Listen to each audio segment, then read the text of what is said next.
Noswaith pawb. Good evening, everyone. Last week I attended the cenotaph in Holyhead for the Remembrance Sunday service, and as I waited outside, I watched as more and more people joined us. People of all ages, all out in the cold autumn air, and all respecting social distancing in order to pay their respects to the fallen. As I laid my wreath, I thought of the many men and women whose memory is encapsulated in the acts of remembrance we take part in. On Anglesey, we have a particular connection to the armed forces.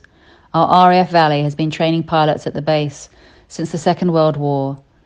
And when I hear the Texan jets flying overhead our home, I tell my family it's the sound of freedom.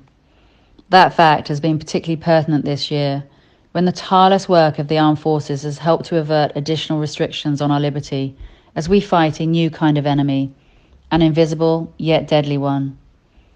With their expertise and adaptability, the armed forces continue to protect citizens and put themselves in the front line of a new type of battle. When COVID-19 broke out at the Two Sisters factory, the Army came in to carry out a rapid testing response that undoubtedly ensured a further outbreak didn't occur. Despite the risk that COVID-19 is to us all, they put themselves in harm's way to ensure we were protected. We will never know how many lives they've saved this year, but to every member of the armed forces who's put themselves in harm's way during this unprecedented time for us, I say diolch yn fawr, thank you. Even in times of normality, RF Valley continues to serve us. The whole team at RF Valley, led by Group Captain Chris Moon, intentionally develops close formal and informal local connections.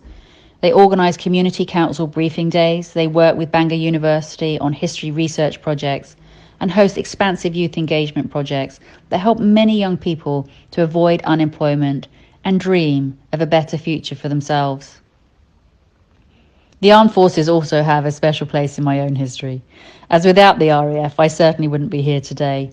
My grandparents met while serving in the RAF during the Second World War, and their military background and personal history is something I'm incredibly proud of.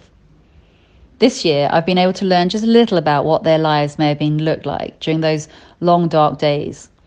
I'm part of the Armed Forces Parliamentary Scheme, and when I went to collect my uniform and tried it on for the first time, it felt like such an honour that only a small proportion of the population are able to possess. My boots are one of my proudest possessions, and I will hold on to them dearly. There are more heroes on Ynys than just those at RAF Valley. Many people across our island devote hours of their time serving others, and they do so expecting nothing in return. The purpose of my Hidden Heroes campaign has been to shine a light on these people and give them the gratitude and appreciation they deserve. So far, we've had Ang Harrod from Let's Talk Holyhead, who turned her own difficult experience with mental health as an inspiration to help others. She began a support group that now has grown to provide many activity sessions and educational lessons. Another hidden hero was the inspirational Brian Sean Jones.